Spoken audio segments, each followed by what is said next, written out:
Bismillah ar-Rahman ar-Rahim.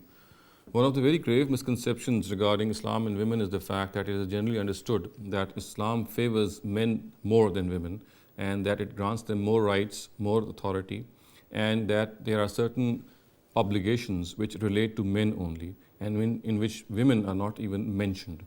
Amongst these, for example, is the fact that it grants the women, it does not grant the woman the status to divorce, it grants the man or the husband to divorce the wife. Also, the man stands as the head of the family. Similarly, there are other authorities which are invested in him, and on the basis of these directives, people gather that Islam is a male-oriented religion. I have already discussed some of these misconceptions and the proper placement of these directives in some of my other lectures. Here, another thing which perhaps needs to be discussed is that there is another directive or another precept of Islam which is generally presented in corroboration of the fact that Islam is a male-oriented religion. And this is that it is said on the basis of a narrative that a wife should not fast. She should not fast, she should not keep an optional fast unless she seeks permission from her husband.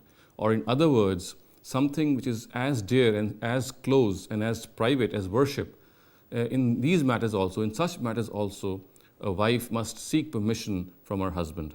The narrative is recorded in Sahih Bukhari, and it is from Abu Huraira.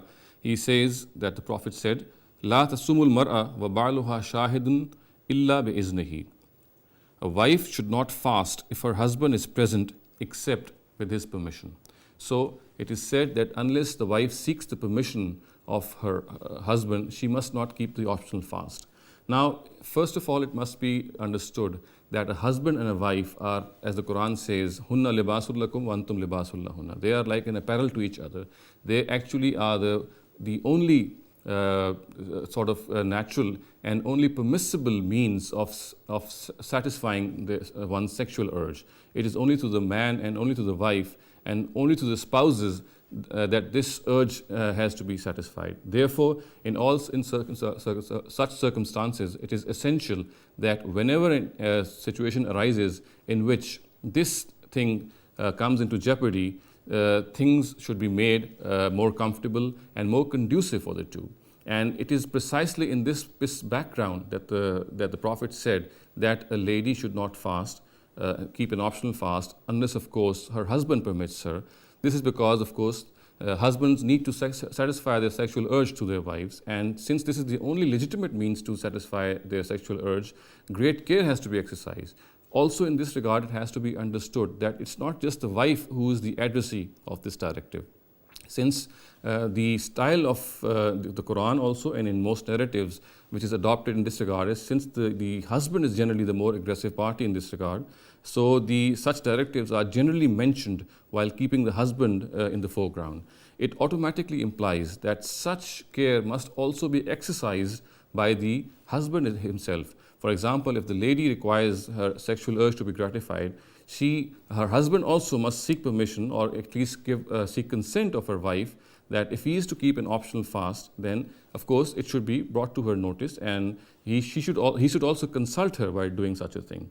Now, there are some other directives also which I have discussed in some of my other short lectures which actually point to this fact. And one of these lectures, which itself is based on a narrative which says that a husband, if he calls his wife to his bed to satisfy his sexual urge and she does not respond or come to him, then the angels curse that wife the whole night. I had tried to explain in that lecture also that primarily this also relates to this perspective, in which actually the husband and wife are like an apparel to each other. They are the only means of satisfying their very natural sexual urge. And of course, here also and there also, it is understood that the wife and the husband both need to consult each other, both need to be compassionate to each other, both need to be very, very sympathetic to each other in these situations. For example, the curse which is mentioned in this narrative which I have just referred to, it is actually in that case in which the wife starts to deliberately evade her husband. She starts to deliberately evade her husband, and she has no legitimate excuse. For example, she is not tired, and still she does not want to come to near her husband, and she also does not have any other excuse. So therefore, the curse mentioned in that narrative also relates to the fact that without any legitimate excuse, a wife starts to evade her husband. Similar is the case in this narrative also. This narrative primarily tells a husband and a wife both to be very, very sympathetic and very, very concerned and towards each other regarding their sexual urge. If this narrative is understood in this perspective, the question which arises on it actually is answered in the very first place. أقول قولي هذا واستغفر الله لي ولكم ولسائر المسلمين والمسلمات.